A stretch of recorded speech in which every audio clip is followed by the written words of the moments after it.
Dans cet appartement, on a fait une métamorphose totale. Quand mes clients l'ont acheté, quelques années auparavant, ça avait été transformé par un promoteur immobilier pour en faire un appartement Airbnb.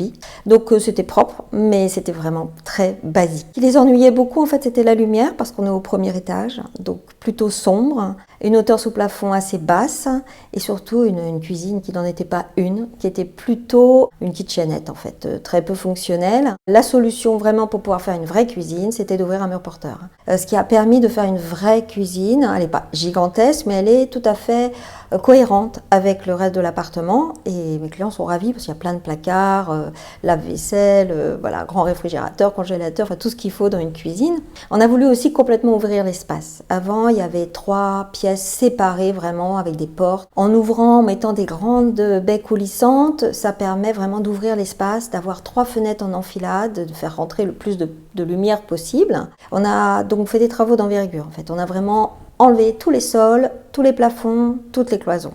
Et c'est comme ça qu'on s'est aperçu qu'au niveau des sols, on avait un dénivelé de quasiment 6 cm d'un bout à l'autre de l'appartement, ce qui est quand même énorme.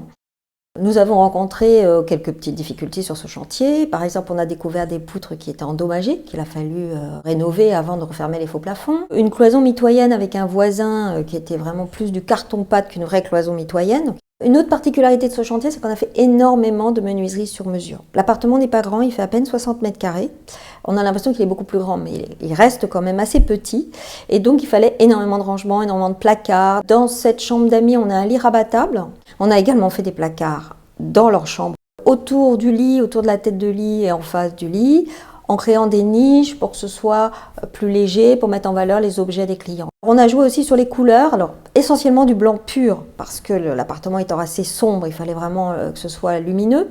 On a fait un grand parquet en chêne, tous les encadrements de tête de lit, les niches, les tablettes dans les placards sont en chêne, pour contraster avec le blanc. Et puis le jaune vif. Alors ça, c'est une demande de mes clients. Ils avaient envie de jaune vif et c'est vrai que c'était une très bonne idée puisque ça ensoleille l'appartement. Mais avec cette couleur jaune et ce blanc pur, on n'a pas du tout l'impression d'être un premier étage. C'est le travail d'équipe avec les clients, toujours pareil. Ça a été une métamorphose totale. Mes clients sont ravis. Mais ça, c'est la magie de l'architecture d'intérieur.